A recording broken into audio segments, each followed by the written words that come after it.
이 시간 재직 헌신 예배를 위해서 주신 하나님의 말씀을 보시겠습니다. 창세기 41장 37절에서 40절까지 제가 가지고 있는 성경 64쪽이 되겠습니다.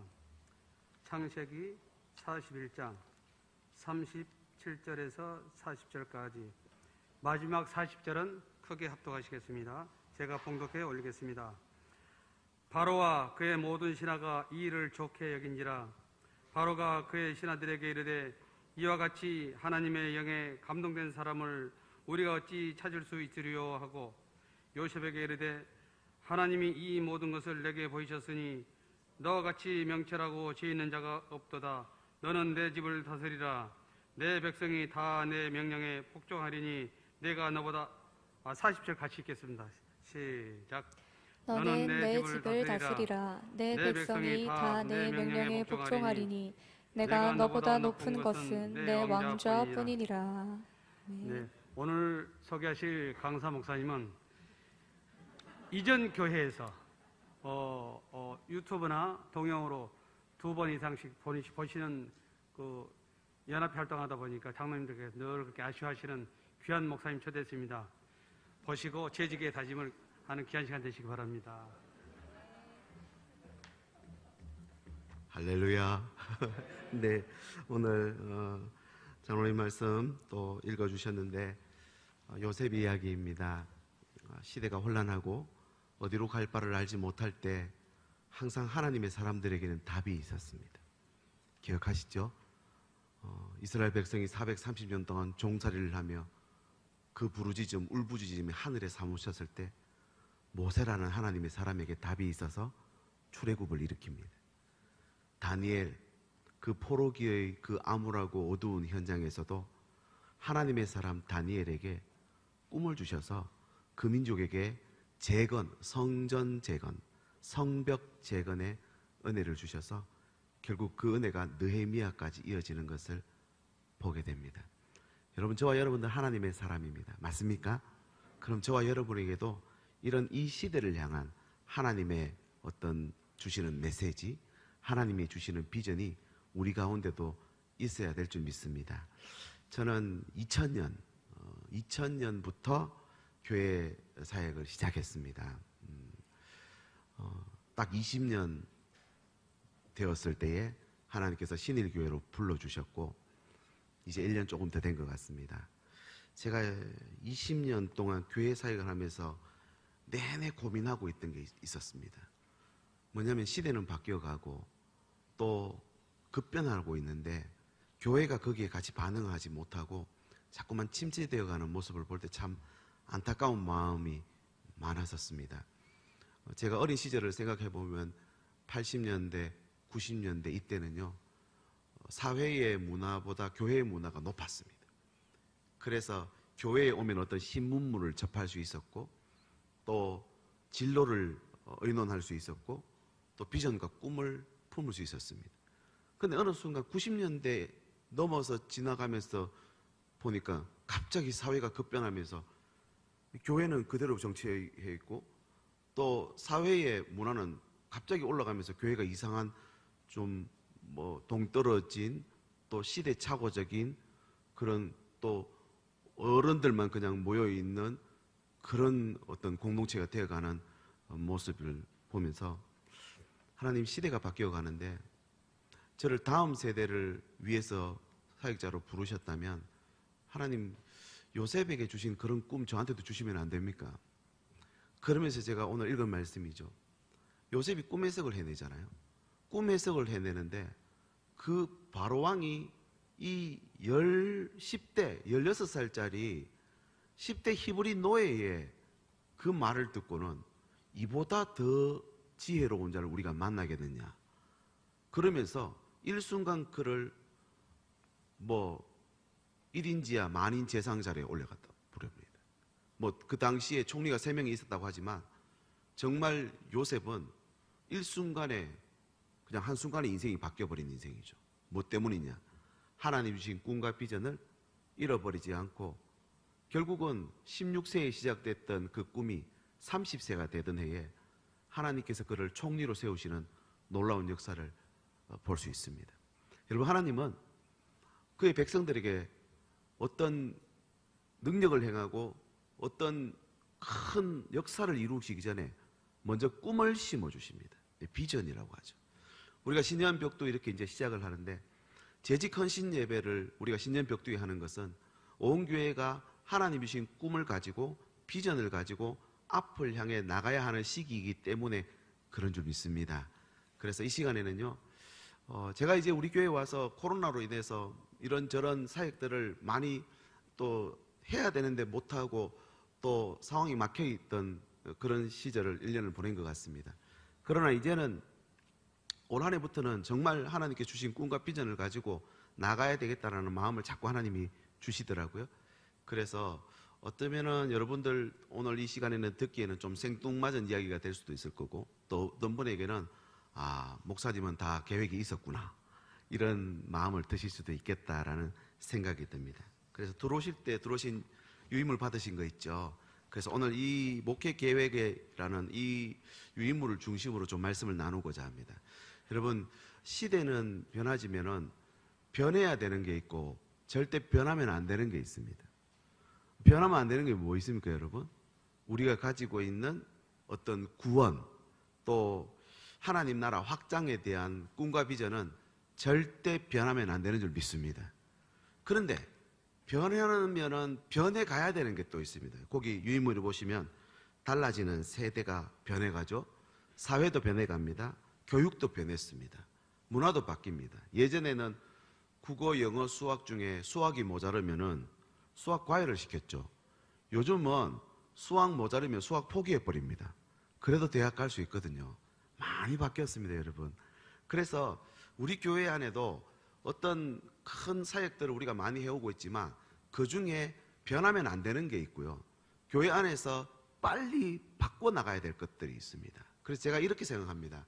인프라, 그러니까 우리가 사용하고 있는 하드웨어, 즉 공간은, 여러분, 이 공간은 그대로 남아 있습니다.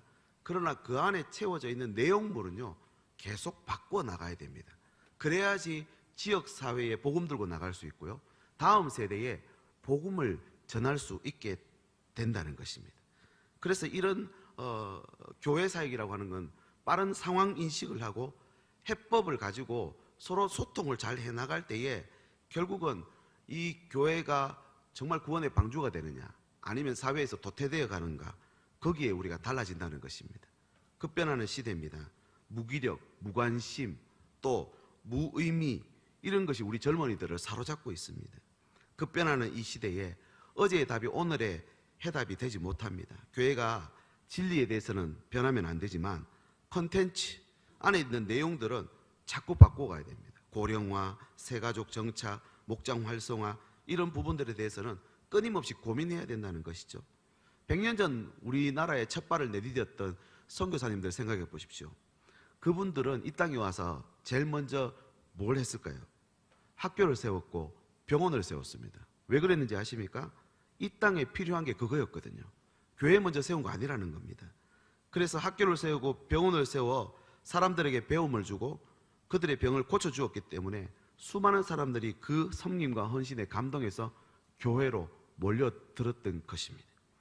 이제 우리 사회가 지금 과도기로 접어들었습니다. 저출산, 고령화, 양극화, 이 심각한 사회 위기는 더 이상 이 사회가 감당하지 못하는 지경에 이르렀습니다. 중산층이 몰락해가고 있죠.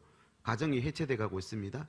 1인 가구가 점점 많아지고 있습니다. 실업 문제, 이건 이제 더 이상 사회가 감당하지 못합니다. 더구나 코로나19 시대 이전과 이후로 나눌 정도로 큰 혼란과 충격이 예상되는 시대를 우리가 지금 살고 있습니다. 그러면 방금 말씀드린 대로 시대가 변하면 꼭 변해가야 되는 부분들이 있는데 한번 여러분 생각해 보시면 좋겠습니다. 세상과 교회를 이어주는 다리 역할을 교회가 하려면요, 빨리 그 안에 있는 컨텐츠를 바꿔나가야 됩니다. 위기는 기회라고 그런 말처럼 교회가 가지고 있는 인적, 물적 역량을 잘 활용해서 세상과 교회가 모두 다 윈윈할 수 있는 그런 역할이 바로 교회의 역할이 아닌가 싶습니다. 그래서 우리가 하고 있는 사역들 그대로 가는 것도 참 중요하지만 이걸 조금씩 돌을 약간씩 옮겨놓고 새롭게 좀 만들어가는 게 필요합니다. 그래서 거기 A부터 E까지 제가 우리 교회 와서 1년 동안 사역하면서 느낀 것들을 제가 정리를 했습니다. 영성과 심리 코칭 프로그램이라고 제가 이렇게 돼 있는데요. 심리, 영적 상태를 점검받는 게 꼭 필요한 것 같습니다. 20년, 30년 신앙생활 했다고 해서 그 믿음이 계속 건재하지는 않는 것 같아요. 계속해서 재교육이 필요하고 재헌신이 필요하더라는 것입니다. 그래서 한 해 동안 계속해서 그런 사역을 하지는 않겠지만 전반기 한 번, 후반기 한 번 정도는요, 이런 영적 심리 상태를 코칭할 수 있는 그런 프로그램을 도입해서 우리 성도님들이 좀 그런 내 영적 상태를 점검하고 또 교정하고 회복할 수 있는 기회를 제공하고자 합니다. 그리고 한 가지는 또 은퇴 세대에 대한 부분들입니다. 이제는 은퇴를 빨리 하십니다. 그래서 인생을 60 정도 돼서 은퇴를 하면 끝나는 게 아니라 100세 시대이기 때문에 다음 세대가 또 나타나는 겁니다. 그래서 은퇴를 잘 준비하면 새롭게 시작할 수 있거든요. 그래서 재헌신, 일자리, 창업 준비, 또 특별히 가정이 해제되고 있으니까 가정회복 프로그램, 이런 부분들을 계속해서 교회가 제공하고 만들어 가야 된다라고 하는 것입니다. 그래서 이런 영성과 심리를 코칭할 수 있는, 그래서 교회 안에 들어와서도 내가 재헌신할 수 있고 은퇴를 준비할 수 있는 그런 우리 다음 세대만 교육할 게 아니라 어른들도 그런 교육이 필요하다는 거죠. 그 다음 B를 보십시오. 공간 확보 및 청년 프로그램입니다. 아마 조금 반감이 있을 수도 있겠습니다. 그러나 청년들에게는 공간이 꼭 필요합니다. 40대 이하 젊은 세대의 의사가 제도적으로 잘 반영될 수 있도록. 제가 지금 40대 후반이거든요. 이렇게 젊은 40대 후반의 담임 목사를 청빙하게 된 건 아마 우리 교회 지도자들이 분명히 우리 교회 안에 30대, 40대, 50대를 염두에 두고 청빙한 걸로 저는 생각합니다. 그래서 그 청년들을 섬길 수 있고 커버할 수 있는, 그래서 그들이 오고 싶어 하는 공동체를, 그들이 오고 싶어 하는 공간을 만들어 갈 수 있도록 이런 공간 확보가 참 필요하다는 그런 생각을 하게 됩니다. 그리고 C를 보십시오. 복지 프로그램입니다. 육적으로 물질적으로 어려운 교인들이 주변에 참 많이 있습니다. 그래서 우리가 이제는 멀리 저기 바다 건너 아니면은 저 외국에 있는 그런 곳에 선교하는 것도 중요하지만 우리 안에 영적으로 아파하고 육적으로 힘들어하는 분들을 돕고 서로 나누는, 그래서 요즘 아시죠? 구제 헌금 하라 하면은 헌금을 잘 합니까? 이제 제가 지금 말씀드리는 기준은 30대, 40대, 50대 기준으로 생각하시면 됩니다. 우리 젊은 층들에게 선교 헌금 해라 하면 할 수 있을까요? 여러분, 지금이 어려운 시대입니까? 여러분이 계셨던 시대가 어려운 시대였습니까? 저는 생각해 보면 60년, 70년, 80년 그때가 어려운 시대입니다. 지금은 오히려 풍요한 시대입니다. 그런데 느낌은 30, 40대가 느끼는 것은 지금이 훨씬 더 어렵다. 그래서 헌금도 못한다. 나는 내 살 길 바쁘다. 이런 생각부터 하고 있는 것이죠. 그래서 그 분들이 다시 한번 헌신할 수 있고 진심으로 내가 갖고 있는 것을 하나님 앞에 헌신할 수 있는 그런 장을 마련해주는 게 필요한데, 이게 복지 프로그램이 그런 쪽으로 가야 된다는 것입니다. 그래서 정말 내가 가지고 있는 걸 사랑으로 돕고 있다, 도울 수 있다라는 그런 희망을 주는 겁니다. 그래서 우리 교회도 가지고 있습니다. 돌봄센터, 공부방, 신일 문화교실도 있죠. 체육, 문화, 예술 프로그램들. 이게 지금 우리가 잘 돌아가고 있는데, 아이고 이거 목사님 그거 다 하고 있던 건데요. 알고 있습니다. 단 그 모든 걸 시행하는 기준은 뭐냐면 복음을 전하는 목적을 염두에 두고 해야 됩니다. 복음 전할 수 없는 일은 빨리 선택을 해서 닫아버려야 되고, 복음 전할 수 있는 것으로 자꾸 바꿔 나가야 된다는 것입니다. 그 다음 또 한 가지 D를 보시면 연대와 협력입니다.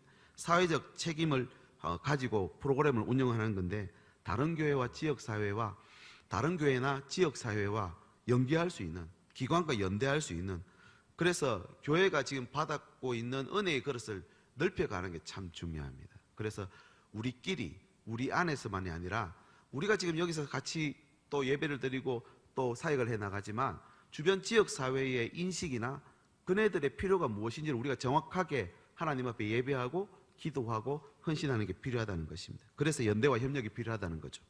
그 다음 E를 보십시오. 리더로서 지속 성장, 나태와 권위주의, 경계 이렇게 돼 있는데요. 세대가 바뀌었습니다. 그래서 다음 세대에 관심을 가지려면요, 이 소통이 무엇보다도 필요합니다. 교회의 리더라고 해서 그냥 목양실에 가만히 앉아가지고 이거 해라 저거 해라 지시만 해갖고는 되는 시대가 아니라는 거죠. 이 또한 3, 4, 50대를 겨냥한 것입니다. 그 3, 4, 50대가 제가 담임 목사라고 너 이거 해 저거 해 하면은 이제는 안 따라옵니다, 여러분. 그래서 정말 좀 소통의 장을 만들고자 합니다. 30대와 소통하고 40대와 소통하고 50대 분들과 소통해가지고 정말 우리가 사역에 필요한 것, 우리가 정말 하나님 앞에서 예배 드릴 때 필요한 것이 무엇인지를 잘 나누어 간다면 그 예배를 하나님 앞에 온전히 드릴 수 있는 예배가 될 수 있지 않을까 싶습니다. 그리고 이제 교회력에 맞추어서 아마 여러분 이제 매월마다 주제를 정할 겁니다. 그래서 1월 달은 사실은 비전이거든요. 비전을 선포하고 거기에 따른 설교와 교회 프로그램을 운영을 하는데 이 모든 일들은 핵심 일꾼들이 움직여서 나가야 하는데 단순히 봉사의 일을 하는 게 아니라 사역의 장이 되도록 만드는 것입니다. 그래서 이거 해주세요, 저거 해주세요, 이거 봉사하세요, 이거는 일입니다, 전부 다. 그러나 똑같은 일처럼 보이지만 하나님의 사역에 이 일이 어떻게 쓰입니다라고 하는 것을 정확하게 동기부여를 해줄 때 내가 지금 의자를 하나 옮겨도 이건 사역이다 생각하는 것이죠. 그래서 이런 부분들을 지속적으로 좀 성장해 나갈 수 있는 어떤 그 소통의 장을 자꾸 만들어가는 것이 중요하다고 생각이 됩니다. 그래서 이런 부분들에 대해서는요, 계속 바꿔나갈 겁니다. 그래서 권위주의도 바꿔나갈 겁니다. 그래서 이해를 해 주십시오. 그래서 자꾸 열어서 자꾸 소통하고 그렇게 해서 의견을 나누는 것, 이건 정말 우리가 변해야 될 부분들. 그 다음 또 한 가지는 변하면 안 되는 부분이죠. 변하면 안 되는 부분, 거기 유인물에 보십시오. 시대가 변해도 변하지 않는 해법. 저희들이 신학교에서 교회의 3요소가 있습니다. 3가지인데요. 뭐냐면 말씀 선포가 있어야 되고, 교회라면은 거기에 치리가 있어야 되고 성례전이 있어야 됩니다. 성례전이라고 하는 것은 뭐 성찬식이 되기도 하고요. 그다음 그 성례전 안에 뭐도 들어가느냐면 학습, 세례, 교육이나 이런 게 다 들어갑니다. 그래서 저는 이 말씀 선포와 치리나 성례전을 예배 강화, 그러니까 공예배 기획을 통한 예배 강화, 그 다음에 두 번째는 직분 강화, 치리를 통한 자긍심 회복, 그 다음 세 번째 성례전을 통한 회원권 강화, 이렇게 제가 정했습니다. 먼저 예배 강화라고 하는데, 여러분 예배가 뭐냐, 유인물 한 장을 넘겨보시면요, 바로 뒷장에 제가 어떤 아티클 하나 제가 넣어놨습니다. 우리는 직분자를 통해 하나님을 예배한다. 있으시죠? 한번 보십시오. 공예배는 회중이 모인다고 해서 진행될 수 없습니다. 여기서 중요합니다. 목사가 없으면 예배할 수 있다 없다? 없습니다, 여러분. 목사가 있어야 예배를 합니다. 그러나 직분자를 세웠고 그 직분자들이 교회를 섬기고 있는 한 회중은 직분자들을 통해 공예배를 할 수 있다라는 말입니다. 그래서 하나님께서 예배를 섬기라고 뭘 주셨다고요? 직분을 줬다는 겁니다. 여러분, 이게 굉장히 중요한 말입니다. 그 다음 그 밑에 쪽에 내려가시면 목사는 예배 전체를 인도한다, 이렇게 큰 글씨로 되어 있죠. 목사는 예배 전체를 인도합니다. 크게 4가지를 인도하는데, 첫 번째는 기도 인도자입니다. 목사는 예배에서 목사가 설교 전에 성령의 조명을 구하는 기도를 하고, 설교 후에도 설교를 요약하는 기도, 이게 전부 예전에 들어있는 것입니다. 그냥 제가 하고 싶다고 하는 것이 아니고 하기 싫다고 뺄 수 있는 게 아니라는 거죠. 목사가 하는 대표적인 기도가 뭐냐면 목회 기도입니다. 목사는 온 회중, 온 교회의 필요를 하나님께 아뢰입니다. 이거 준비해야 될까요? 안 해야 될까요? 그래서 준비가 필요한 겁니다. 회중은 이 기도를 통해 하나님께 어떻게 무엇을 구해야 하는지를 그 기도를 들으면서 알아가는 것입니다. 자, 그 다음에 목사가 하는 두 번째 일은 찬송 인도자입니다. 찬송을 잘해야 된다, 이게 아닙니다. 찬송을 인도하는 영성을 가져야 된다는 거죠. 목사는 회중의 찬양을 앞서서 인도해야 합니다. 그 다음 세 번째 목사가 할 일이 설교입니다. 예배에서 설교는 하나님의 말씀을 공적인 선포하는 것이 설교이죠. 마지막 네 번째 목사가 하는 일이 뭐냐면 성례 집례를 하는 것입니다. 목사는 자신이 성례 집례다 하는 자라는 사실을 잊으면 안 된다는 거죠. 성례식에는 죄가 있으면 하면 됩니까, 안 됩니까? 못하도록 합니다. 성도들도 지난 주간 죄가 있었다라는 분들이 계시면 성찬을 못 받도록 합니다. 이게 전부 다 이게 직분에 관련되어 있습니다. 목사는 말씀을 들려줄 뿐만 아니라 보여줄 수도 있어야 된다는 거죠. 그래서 자신을 끊임없이 낮추고 또 채찍질하고 그래서 죽여가는 것입니다. 그렇게 쓸 때 진짜 목사 직무를 감당하는 것이죠. 그 다음 또 중요한 교회 안의 직분이 장로입니다. 장로는 예배를 뭐 한다고요? 보호합니다. 한번 따라 하실까요? 장로는 예배를 보호합니다. 무슨 의미인지 보십시오. 장로는 다스리는 사역자입니다. 장로는 목사와 함께 당회를 이루고 당회가 예배를 책임집니다. 이게 굉장히 중요합니다. 장로는 울타리 치는 역할을 한답니다. 예배에서 장로는 하나님의 손이 되는데 이 손으로 막아서는 역할입니다. 막아선다, 보호한다 이런 의미를 갖고 있는데 손으로 가리키며 잘 인도하는 역할인데요. 우선 장로님이 하는 일들이 뭐냐면 이 설교단을 보호한다라고 할 수 있습니다. 옛날에 제 굉장히 어릴 때 기억이 납니다. 예배가 시작되면은 담임 목사님을 위시로 해서 장로님석이 따로 있었잖아요. 그리고 쫙 같이 따라 들어오셔서 한가운데로, 그것도 옆으로 들어오시는 게 아니고 한가운데로 들어오셔가지고 목사님은 강단으로 올라가서 앉고 장로님들은 장로석으로 올라가시더라고요. 그래서 저는 그냥 그게 원래 하는갑다 싶었는데 신학교 가서 신학을 공부해 보니까 그러니까 당회에 장로님들이 목사에게 설교권을 위임하는 겁니다. 그래서 함께 예배 가운데 걸어 들어와서 목사와 악수를 하고 목사는 강단으로 오고 장로님들은 장로님석으로 가는 이유는 장로님들이 이 설교단을 보호하기 때문에 거기 앉아 있는 겁니다. 그래서 이단 사설이 설교단에서 전파되지 않도록 장로는 하나님의 말씀에 대한 분별력을 갖고 있는 것이 어떤 장로의 조건이라 할 수 있습니다. 그 다음에 장로님은 성례를 보호해야 합니다. 장로는 목사와 함께 세례 받을 사람을 교육하고 문답합니다. 여러분 그런 생각하시죠? 문답하는데 장로님 그거 왜 앉아있나? 거기 앉아 계셔야 됩니다. 목사는 신일교회 대표는 신주실 목사입니다.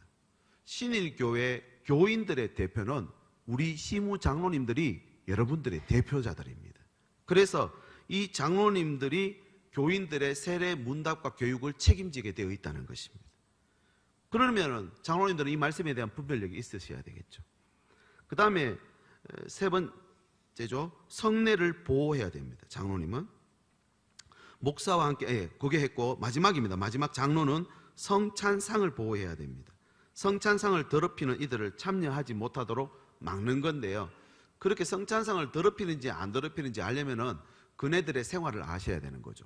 그래서 장로님의 직무 중에 신방이 들어있는 겁니다. 무작정 신방 왜 하나? 아닙니다. 장로님들이 지나가면서 슬쩍 봐도 그분들의 신앙 상태를 점검하는 것입니다. 그래서 성찬상에 나오지 못하게 하는 죄들을 사전에 막고 사전에 정리해서 돌아올 수 있도록 권면하고 책망하는 직무가 누구에게 있다고요? 장로님들께 있다는 것입니다. 자, 그 다음에 이제 집사님과 권사님들입니다. 집사와 권사, 항존직이죠. 예배의 분위기를 만들어 갑니다. 집사도 권사도 예배를 위해 부름받았습니다. 고대로부터 집사는 예배가 잘 드려질 수 있도록 예배의 분위기를 잡았다고 합니다. 제가 초대 교회사를 공부해 보니까 예배 중간에 집사님들이 짝대기를 하나 들고 다니다가 졸고 있으면 그 짝대기를 때렸답니다. 그런 것도 있답니다. 우리 왜 참선을 하면 불교에서 참선하면 대나무를 이렇게 치지 않아요? 그런 식으로 했다고 나와 있더라고요. 예배에서 집사는 하나님의 눈과 발이라 할 수 있습니다. 그리고 집사가 맡고 있는 중요한 역할이 여기 나오는데요. 연보함입니다. 이게 헌금함이라고 할 수 있는데 헌금은 구제사역에 쓰였거든요. 그래서 집사는 긍휼 사역자이기 때문에 연보함을 맡고 있다는 겁니다. 무조건 재정부에 들어가서 계수를 하고 헌금을 집행하는 게 집사가 아니라 연보위원 정도가 아닙니다. 교인 한 사람 한 사람의 형편을 구체적으로 살피는 사람이 집사, 권사님들이 할 일들입니다. 연약한 이들에게 필요한 구체적인 긍휼을 베푸는 것 또한 이분들이 하셔야 될 일입니다. 육체적으로, 경제적으로, 정세적으로 소외되는 이들이 없도록 돌보아야 됩니다. 교회 안에 이런 집사, 권사가 없이는 예배가 제대로 될 수 있다 없다? 없다는 것이죠.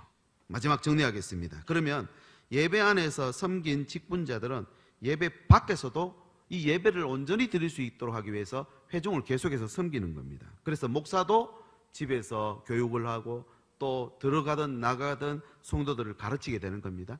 장로님들은요, 신방을 통해서 성도들을 다스리고, 집사는요, 성도들의 형편을 살펴 긍휼 사역을 하는 것이 직사의 직무입니다. 제일 마지막 줄 우리 같이 한번 읽어볼까요? 시작. 직분자들의 돌봄을 잘 받은 회중이 함께 하나님께 나가면 아름답고 복된 예배가 됩니다. 아멘이십니까? 아멘. 그렇게 목사와 장로와 집사, 이 재직들이 함께 모여서 예배를 만들어가는 것입니다. 이 예배를 온전히 만들게 될 때에 여러분, 신일교회에 찾아오는 모든 성도들이 이곳에서 구원을 경험하고 하나님의 위로를 경험하게 되는 줄 믿으시기를 바랍니다. 네, 그래서 공예배를 제가 기획을 하려고 합니다. 다시 유인물로 돌아오셔가지고요, 가운데 있죠. 큰 2번 시대가 변해도 변하지 않는 해법 바로 밑에 작은 1번 공예배 기획을 통한 예배 강화 말씀 선포인데요. 공예배가 습관적이고 맹목적인 시간이 되지 않도록 매주 기획된 예배를 통해서 감동이 있는 예배, 기대와 사모함이 있는 예배가 되도록 하는 것입니다. 그래서 예배 준비를 하려면 길게는 석 달, 최소 한 달 전부터 교회력에 맞추어서 예배 주제를 기획하고 모든 예배의 영역, 설교만 예배입니까? 아니죠. 찬양대, 찬양팀 선곡하는 거, 그 다음에 성찬, 영상 미디어, 주보, 웹진, 블로그, 이런 교회의 환경 구성, 이런 것부터 시작해갖고요, 모든 것들을 온전한 예배를 드리기 위한 기획을 하는 것입니다. 이것이 기획된 예배가 될 때에 온전히 함께 하나님께 예배를 드리는 것이고, 서비스는 받는 게 아닙니다. 서비스는 드리는 거잖아요. 온 성도가 이렇게 한 달 동안 열심히 준비해서 드리는 예배, 매주 그렇게 드릴 수만 있다면 이것보다 좋은 거 없겠죠. 그렇게 성도들이 나와서 하나님께 온전히 예배를 드릴 때 예배가 기획이 되는 것이고, 예배가 굉장히 무게가 있는 예배가 되는 것입니다. 그 다음에 변하면 안 되는 것이 직분 강화입니다. 직분이라고 하는 것, 이 혼란의 시대라서 질서가 참 왔다 갔다 합니다. 자존감도 내가 어떤 직분자라고 하는 자존감도 사실은 그렇게 높지 않는 경우가 많습니다. 경계가 허술해지거나 미뤄지면은 자존질환을 겪게 되는 것이죠. 내가 맡은 직분에 대해서 성경적 재발견을 통해서 자존감과 정체성을 세우는 시간이 반드시 필요합니다. 직분자로서 교회의 질서와 확고한 명분을 가질 수 있기 위해서는 더더군다나 이런 직분을 강화하는 게 굉장히 중요하다는 것이죠. 그래서 교회의 문턱을 낮춰라 하는데 아닙니다. 오히려 교회의 문턱을 높여야 됩니다. 그래서 누구나 교회를 올 수 있지만 아무나 교회 회원이 되도록 하면 안 된다는 것이죠. 그래서 A에 보시면 직분의 공론화입니다. 직분의 공론화, 성경 속의 직분론을 재확인하고 모든 성도들이 직분에 대해서 이해하는 게 필요합니다. 장로와 집사는 어떤 위치에 있는지, 어떻게 도와야 되는지 상호 간의 역할, 포지션을 세우는 겁니다. 단순히 이름 부른 자리가 아니라 이 직분이라고 하는 건 청사도 흠모할 만한 직책이다 그랬거든요. 온 성도가 장로의 직분을 사모하고 준비할 수 있도록 자신이 받은 직분에 대한 자긍심을 가지고 그 사역에 임할 수 있도록 만들어가는 게 교회의 사역이 돼야 될 줄 믿습니다. 그 다음에 작은 B번 보십시오. 사역도 공론화가 됩니다. 직분만 공론화가 되는 게 아니라 우리가 맡고 있는 교육부서가 있을 것이고 각 팀 사역이 있을 것이고 전도사역, 선교사역이 있을 것입니다. 사역이 피곤해지는 것은 열정이 식었다는 겁니다. 지금 맡은 사역이 얼마나 귀하고 가치 있는 사역인지 내부적으로 정체성을 확인하는 시간이 반드시 필요합니다. 그런 시간이 보통 우리가 이때까지 해왔던 재직 헌신 예배, 아니면 찬양위원회 헌신 예배, 헌신 예배를 붙여서 했죠. 그래서 요즘은 시대가 좀 바뀌었기 때문에요, 박람회 같은 걸 합니다. 박람회. 무슨 말이냐면 사역 박람회다. 그래서 교회에서 하루 날을 잡아가지고요, 각 홀마다 유치부면 유치부 나름대로 우리 부서는 이런 일을 하는 부서입니다, 여기 오시면 이런 일을 섬길 수 있습니다 라고 하면서 그 부스를 만들어서 유치부에 대한 사역을 막 소개하는 겁니다. 선교팀도 그렇고 홍보팀도 그렇고 자기들이 하고 있는 사역들을 정립을 하고 정리를 하다 보면 그걸 만들면서 계속 자기 정체성을 다시 재발견하는 것이죠. 그 다음 리크루팅 하는 거죠.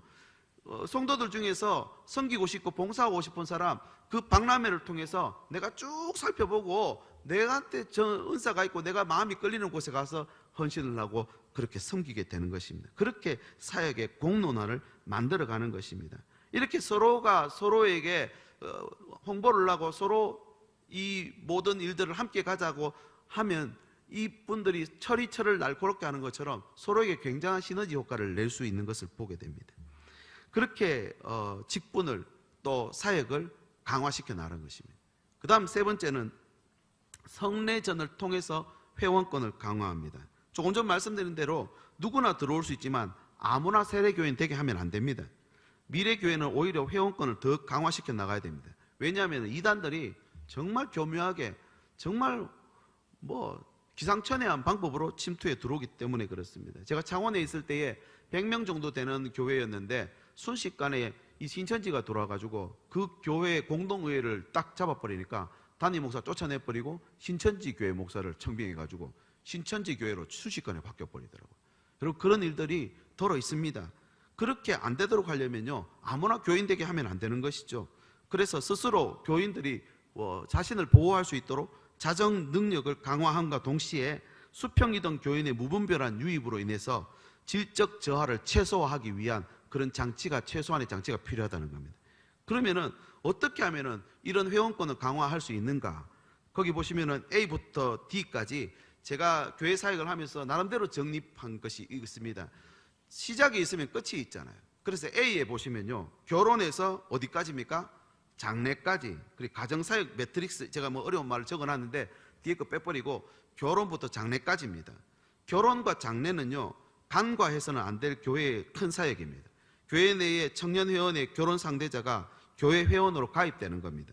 새로운 가정이 출발하는 중요한 시기입니다. 따라서 결혼을 앞둔 신랑 신부에게 가정의 역할과 교인의 의무를 분명히 가지도록 교육해야 됩니까? 안 해야 됩니까? 해야 됩니다. 그죠? 그 다음에 청년들에게 결혼 예비 학교를 통해서 가정에 대한 기대와 분명한 비전을 가지도록 계속 제공해야 됩니다. 요즘 청년들 결혼하려고 합니까? 안 하려 합니까? 안 하려 하죠. 그러니까 교회 안에서 사역을 통해서 가정에 대한 기대를 품을 수 있도록 자꾸 도전하는 것입니다. 그 다음에 장례입니다. 장례를 치르는 가정 같은 경우 그냥 가서 한번 예배 드리고 와주면 된다? 아닙니다. 그 가정에 장례가 나면 장례식장 가면은 웬만하면은 그 가정의 모든 구성원들을 거기서 다 만날 수 있습니다.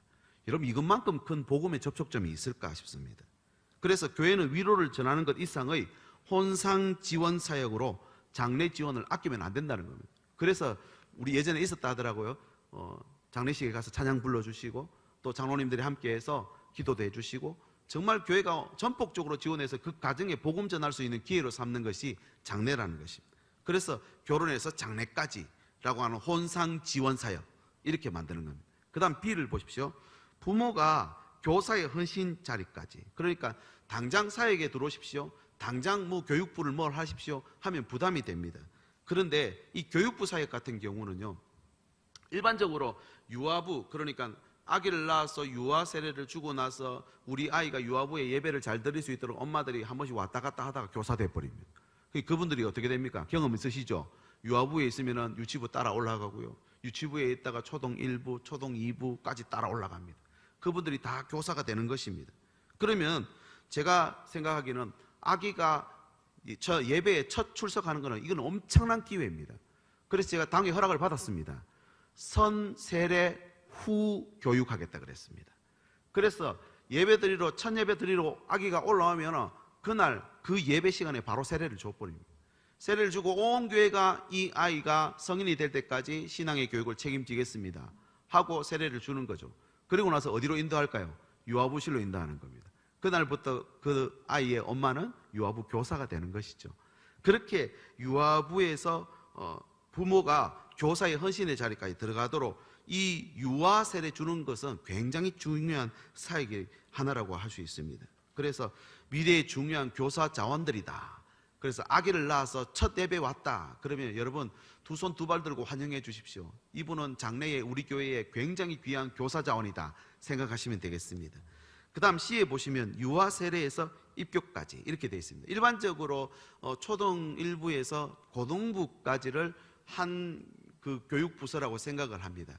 그런데 저는 생각이 조금 다르게 가졌습니다. 아이를 유아 세례를 주고 나서 입교, 본인의 신앙 고백으로 입교를 할 때까지 연령은 만 14세까지입니다. 중학교 3학년입니다, 여러분. 그래서 유아 세례 받는 그 순간부터 교회가 이 아이가 개인적인 자발적으로 신앙 고백할 수 있는 그 연령이 될 때까지 교육 커리큘럼을 짜서 그들을 교육해 나가는 게 저는 맞다고 생각합니다. 그리고 그럼 고등부는 뭐 하느냐? 고등부는 진로를 결정해야 되기 때문에 어디하고 연계시켜야 되느냐면 우리로 치면은 1청년부입니다. 대학부 형님 누나들하고 연계를 시켜줘야지 멘토링을 받을 수 있고 진로에 대한 어떤 지도를 받을 수 있습니다. 그리고 우리가 갖고 있는 이런 교회 인적 재난들 그 자원들이 많이 있기 때문에 그런 부분들은 충분히 연결시켜 줄 수 있겠다 싶습니다. 그래서 이런 부분들을 계속해서 맺어갈 수 있도록 유아 세례에서 입교까지. 그 다음에 뒤를 보시면 세가족에서 정회원까지입니다. 이 양육 프로그램이라고 할 수 있는데요. 우리 교회에 세가족이 들어오시면은 두 가지 종류의 분들이 있습니다. 첫 번째 종류는요, 생판 예배를 또 신앙을 가져보지 못한 원입교인이라고 합니다. 원입교인. 이분들은 어떻게 하는 게 우리가 목표일까요? 저는 이렇게 생각합니다. 세가족이 교회에 와서 이분이 세례 받는 날이 가장 큰 축제의 시간이 돼야 될 줄 믿습니다. 우리가 일반적으로 생각하면 세가족 초청주의를 뭐 VIP 초청주의를 크게 생각하잖아요. 저는 그것보다는요, 정말 한 원입교인이 교회로 인도함 받아서 자기 신앙 고백으로 주님 앞에서 세례를 받는 그 순간이 가장 감격스럽고 위대한 시간이라고 생각합니다. 그럼 온 교회가 축복해야 되겠죠.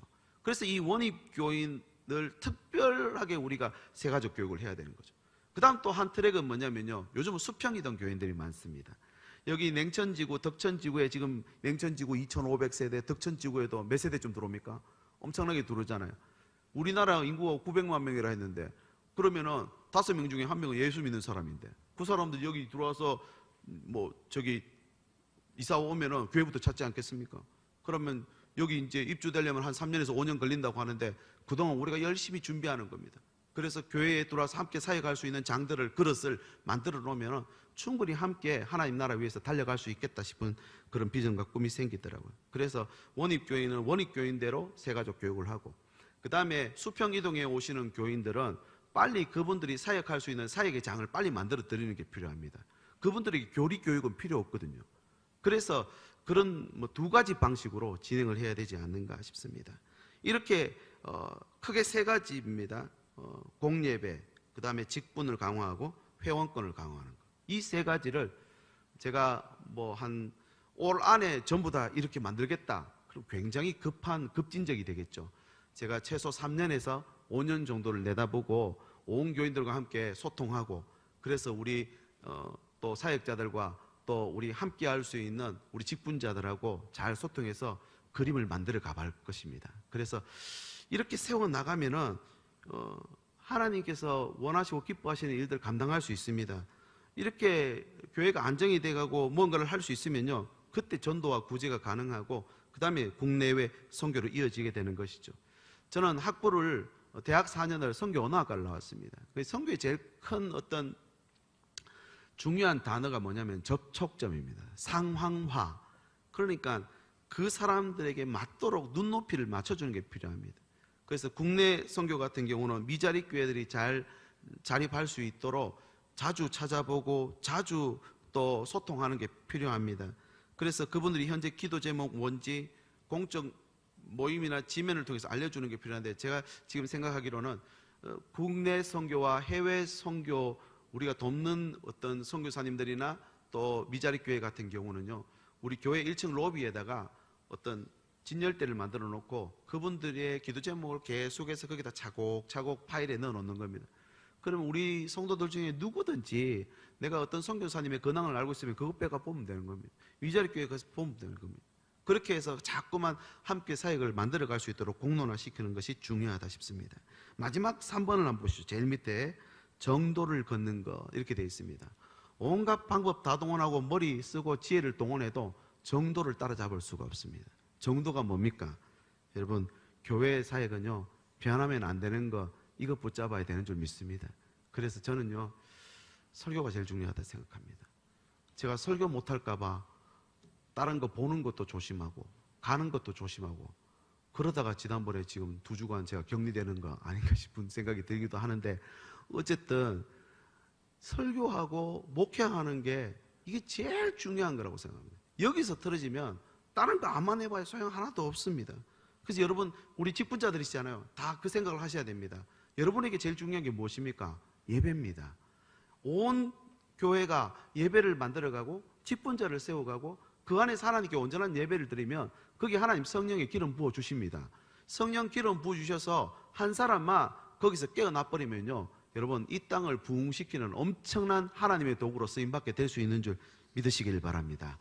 이제 정리를 할 건데요, 한 가지 제가 여기 유인물에 보시면 그 바로 뒷면에 보시면은 통계가 하나 나와 있죠. 제가 재작년에 부임해서 제일 먼저 한 일이 이겁니다. 신일교회 설문조사 총 33명 설문조사 참여 2021년 6월 27일 돼 있죠. 이 33명이 누구냐면 우리 교회 1, 2, 3 청년부들한테 제가 설문을 해서 받았습니다. 한번 보십시오. 설문 4번 문항, 신일교회가 유지하고 지속해야 할 가치와 사역은 무엇이라고 생각하십니까? 라고 묻었는데 1등이 어디십니까? 5. 다음 세대 교육이 1등입니다. 그 다음에 2등이 뭡니까? 설교, 그 다음 양육, 그 다음 기도, 이렇습니다. 여러분 생각과도 동일하신지 모르겠습니다. 그 다음 밑에 6번을 보십시오. 새로운 담임 목사가 신일교회에서 힘써야 할 사역은 무엇이라 생각합니까? 밑에 파란색 거기 공간 보면 제일 큰 게 42%죠. 뭡니까? 설교입니다. 설교. 그 다음에 24% 주황색은요, 양육입니다. 그 다음에 보라색 18.2% 다음 세대, 뭐 이런 식으로 순으로 가고 있습니다. 마지막 8번, 교회 시설 중 가장 시급하게 개선해야 될 부분이 있다면 무엇이라 생각합니까?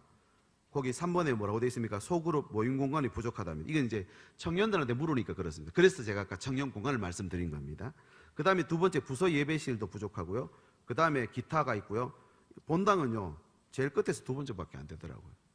본당부도 고칠 게 아니라는 거죠. 그죠? 예, 이렇습니다.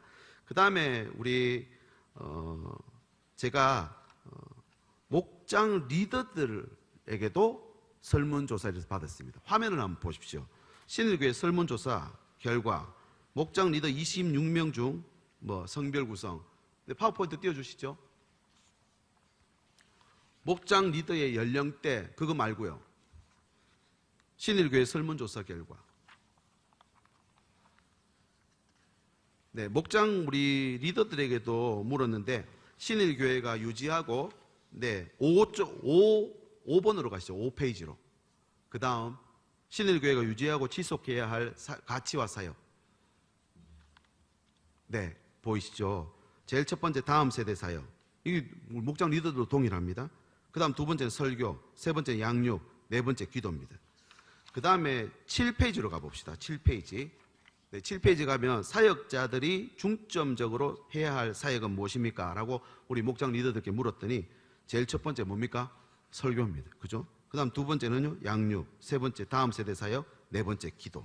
자, 그 다음에 9번째 페이지로 가봅시다. 9번째 페이지. 교회 시설 중 가장 시급하게 개선해야 될 부분이 있다면, 거기도 보시면 우리 목장 리더들께 여쭈었는데도 제일 1등이 소그룹 모임 공간이고, 그 다음 부서 예배실이고, 기타 장소, 그 다음 부서 예배실, 이렇게 되어 있습니다. 그 다음 10번째 페이지 한번 보십시오. 개선해야 될 이유가 뭐냐? 마땅한 장소가 없답니다. 그 다음 쭉 내려가면 효율적이지 않는 공간 활용을 우리가 하고 있답니다. 그럼 우리 공간을 재배치할 필요가 있다는 말이죠. 그 다음에 또 보면 주일 구역 모임할 때 모임 자리가 없어서 애로사항이 있습니다. 그리고 제일 마지막에 화장실. 10페이지입니다. 10페이지. 개선, 거기 좀 뒤로 들어가야 되죠. 예. 화장실, 위생적이고 깔끔한 관리가 필요합니다. 여러분 보시면요, 우리 연령대에 계시는 어른들이 사용하기에는 이거보다 부족한 거 없습니다. 이보다 더 좋을 수가 없잖아요. 그런데 잘 보십시오. 30대, 40대, 50대가 깐난쟁이 아이를, 아장아장 걷는 아이를 마음 놓고 탁 내려놓고 잠시 이야기할 수 있는 공간이 우리 안에 그렇게 많지 않습니다. 그러면 이 30, 50대들이 와서 함께 나누고 또 교제를 할 수 있는 그런 공간이 필요하지 않는가라는 그런 생각을 하게 됐습니다. 자, 그 다음에 이제 목장 모임 현황을 여러분들과 함께 공유하려고 합니다. 여러분 이 부분은 그냥 눈으로 보시고요. 우리가 지금 우리 교회가 이렇다라는 걸 알고 계시면 되겠는데, 목장 전체가 86개입니다. 86개의 목장인데요. 매주 모임을 이전입니다. 코로나 이전입니다. 매주 모임을 했던 목장은 47개, 격주로 2개, 월 1회 29개. 그래서 그래프를 보시면요. 저기 여러분이 눈으로 보고 계시는 그 비율이라고 적혀 있는 그래프를 보시면 알 수 있습니다. 매주 파란색이죠. 파란색 비율이 저랬고요. 월 한 번이 빨간색 면입니다. 네. 그 다음 장 보여주시죠. 목장 모임 그룹별 현황과 비율. 제가 조금 사역을 쉽게 하도록 하기 위해서 이렇게 제가 좀 세팅을 다시 했습니다. A그룹, B그룹, C그룹으로, 그러니까 우리 목장 안에 A그룹, B그룹, C그룹을 또 나누는 겁니다. A그룹은 뭐냐면요, 목장 모임도 잘하고 연락도 잘 되는 분. B그룹은요, 목장 모임은 안 되는데 대답은 됐다 잘하는 분. 그 다음에 C그룹은요, 연락도 안 되고 모임도 안 되고 이런 분. 그렇게 A, B, C급으로 나눠서 전체 통계를 내봤더니 저렇습니다. 거기 비율에 보이시죠? 비율. A그룹이 우리 48% 정도, 반 정도 됩니다. 그죠? 그 다음 B그룹이요, 49%, C그룹이 6% 정도 되더라고요. 이게 뭐 오차 범위가 있겠지만 어느 정도 와서 파악했는 경우가 이렇습니다. 그러면은 제가 왜 A, B, C로 나눴을까요? C에 있는 그룹은 B로 가도록 만들고 B그룹은 A로 만들어가는 걸 이번 학기 목표로 삼으면 되는 겁니다. 어렵습니까? 쉽습니까? 쉽죠? 그래서 목장 모임할 때 그렇게 내용을 만들어가는 것입니다. 그 다음에 3페이지, 4페이지는 세부 내용이 나와 있었어요. 어디로 가느냐면 6페이지로 가주십시오. 6페이지. 6쪽. 새가족 정착 결과 및 방안. 그 다음 페이지입니다. 예. 지금 2019년에 93명이 등록을 했고요.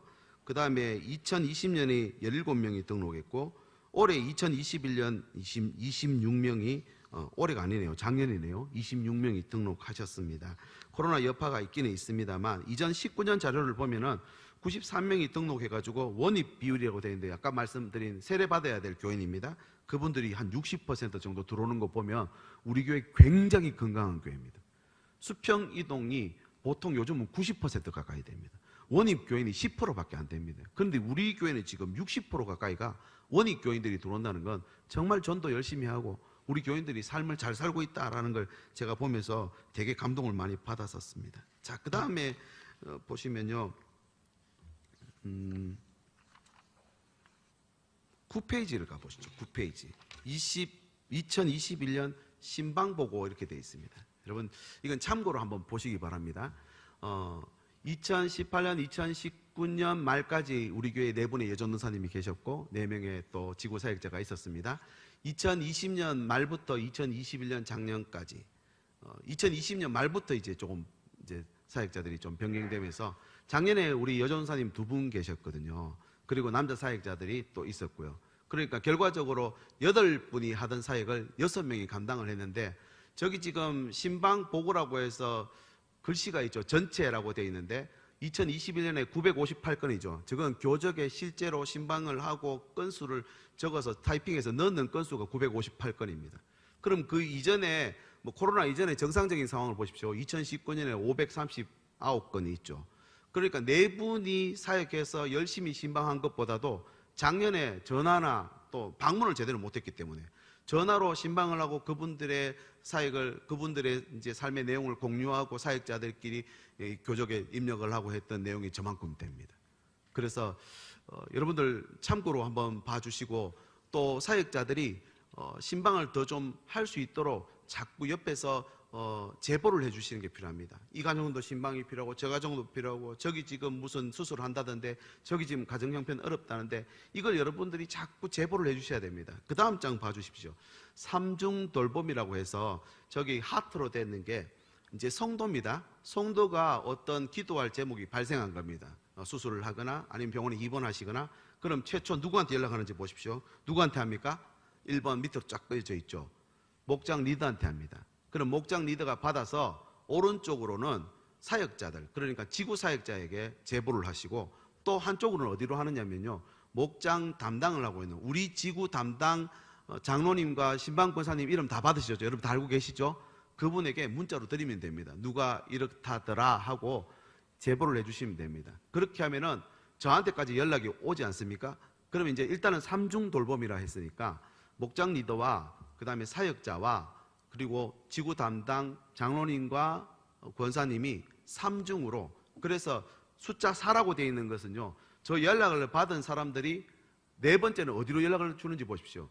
가운데 있는 그 문제가 발생한 성도에게 연락이 가도록 되어 있습니다. 그렇게 해서 제가 삼중 돌봄이라고 이름을 정했습니다. 저거 어디 이론이 있는 거 아닙니다. 제가 만든 겁니다.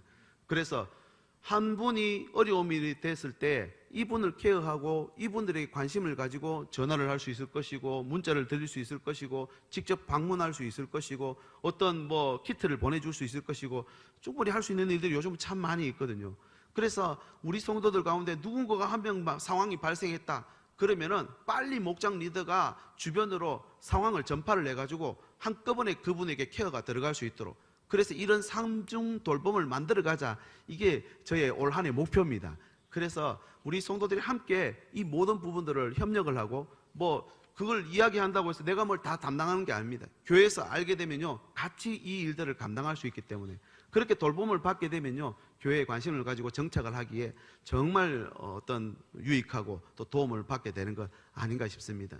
그래서 제가 준비한 것은 여기까지입니다. 여러분, 재직 헌신 예배로 함께 모였습니다.